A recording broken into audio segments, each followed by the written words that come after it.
Mark Clausen. I'm chef owner of the Deli Company with my wife, Michelle. Well, we started just kind of experimenting when our kids were young. We'd always make them around Christmas and found a recipe we really loved. Also, we make a more traditional English muffin, which is cooked.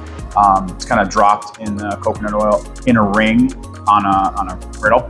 So the dough has a really good amount of moisture, also yeast that really kind of wakes up and does its thing and becomes bubbly and almost like almost bubbles and breathes like a lava. It's wetter than any other dough that I work with on a regular basis, wetter than any other dough that I've ever worked with before. So it only takes about a half an hour actually to proof the dough, depending on the temperature, the ambient temperature of the kitchen. Sometimes I can even do it in 20 or 25 minutes. Once I've determined that it's ready to go and everything's looking good, I'll usually scrape down the sides of the bowl. I also rub the bowl with organic coconut oil so that it doesn't stick, because when it does, it's very difficult to get off. You have to soak it for a while. You go about 4 or 5 minutes, covered, then you pull the cover off, hope the stuff didn't stick too bad because it always sticks a little bit.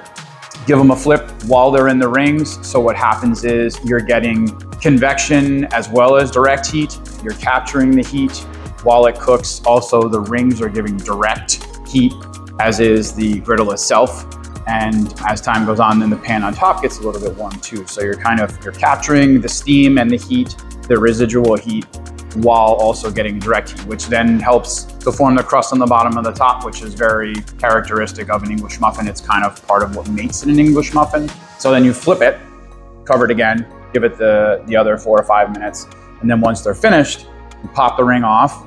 If you've done everything right, they slip right off. Sometimes they don't, and that's okay. Sticks a little bit. Sometimes the dough has a mind of its own, like often it does, even with things like bagels. For the finished muffin, you want it to be dark, but not too dark. A nice deep golden brown, but not burnt, because the burnt will come through, especially with the fact that you've cooked it in oil. So it's essentially kind of, well, it is fried as well as baked. So you want the outside, if it comes out absolutely perfect, the outside even has a light kiss of golden brown as well that's been touching the ring. The top and the bottom are obviously a little bit darker, but not too dark. You know, one of the best ways to see what I'm talking about is to come in and try one, because once you've tasted it, you're like, you crave it. That's kind of why, you know, when my kids were young, this was, you know, maybe 8 or 10 years ago, we would always make it around Christmas, and we would always crave it, and we would think of it around the holidays. And if I had an extra day off around Thanksgiving, we'd say, hey, let's make a big batch of English muffins. And then once we expanded the deli, rebranded, we started doing breakfast again. I said, you know, I think I have a good idea of what I want to do to set us apart, which was English muffins.